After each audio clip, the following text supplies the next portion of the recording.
Hey everyone, this is Tom Kraz and welcome to my channel. Today I'm going to take a look at DVWA, which is Damn Vulnerable Web Application, and install it inside Docker. Okay, so let's get into it. We're going to be using our Black Arch Linux build that we did in a previous post. Basically, I took Arch Linux, did a basic install, and I installed our Black Arch repositories in on top of it. So let's go up to root and use pacman to install Docker. God damn it, I can't type. Let's go. Okay, that was quick. Next thing we need to do is to enable the Docker service. Okay.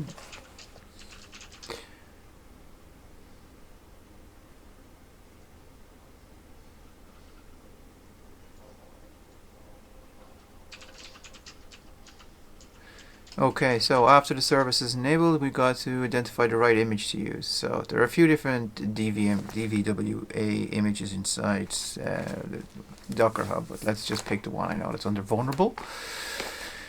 Under the vulnerable repo, so let's click into it, copy the name of the Docker container. Oh, the internet, so slow. Okay, so let's copy this into our buffer and do a Docker pull.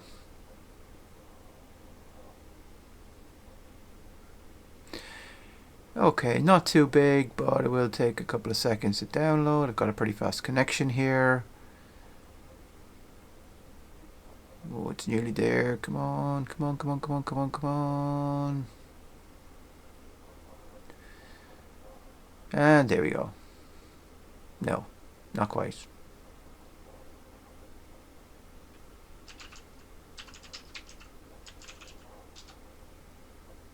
I'll speed this bit up a bit. I'll speed this part up a bit so you don't have to look at this stuff.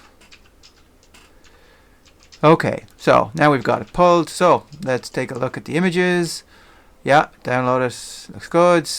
Let's do a run.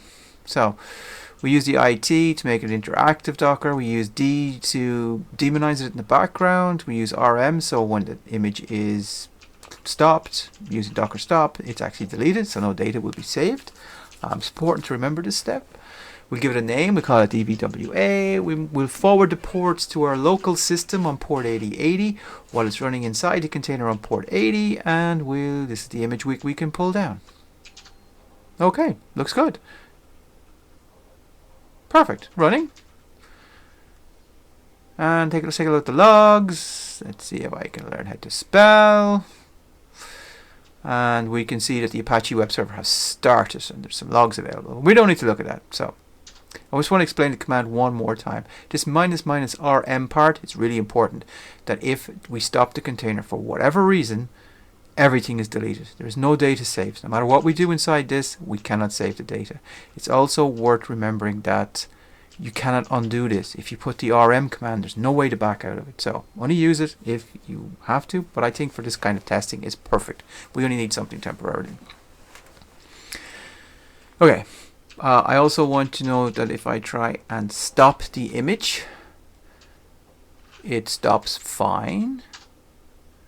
And if I try and start it, it starts fine because it's been deleted. If you hadn't got that --rm, then when I run this command, the Docker image would not start because there's already one existing. But every time you stop it, it deletes it. Okay, here we go.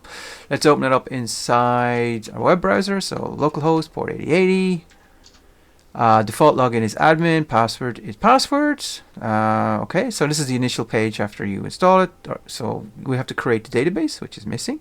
So we click create database, and it gives us a minute or two to look at this page because it logs us out, and we have to type in admin and password again. Now, here we go. Damn vulnerable web application. We're in. Let's take a look at command injection while we're here. So we enter an IP address. Okay, let's put in 8.8.8.8. We submit, and look, it's a ping. It looks like a system command line ping. But with command injection, we can add stuff onto the end of it. Let's see what happens when we add the who am I part on. Ah, there we go. Who am I? www data user. Okay, this is all very good, but why is this happening? So every time we run a command in the command line, like who am I, our date, the output is on below us. But we can use a delimiter and put all of the commands onto the same line. Take a look at this. Semicolon is the delimiter, who am I, then date, and then we have the two commands. So this is exactly what's happening as the part of the command injection. We're actually running the ping command, but when we put the semicolon, the PHP code is running what's after the semicolon as a new command.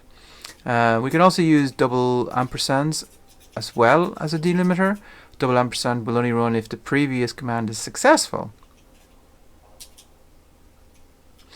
And also, if you look at the error output, it treats each command as being completely separate. So the error output for the second command doesn't catch an error in the first command.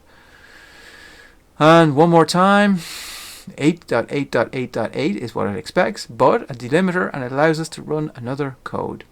Okay. Listen guys, thank you very much for watching. I hope it's been of value. I hope that my first YouTube video isn't a complete mess. Thanks very much for watching. This is Tom Kraz, and I'll talk to you guys all soon. Take it easy. Bye bye.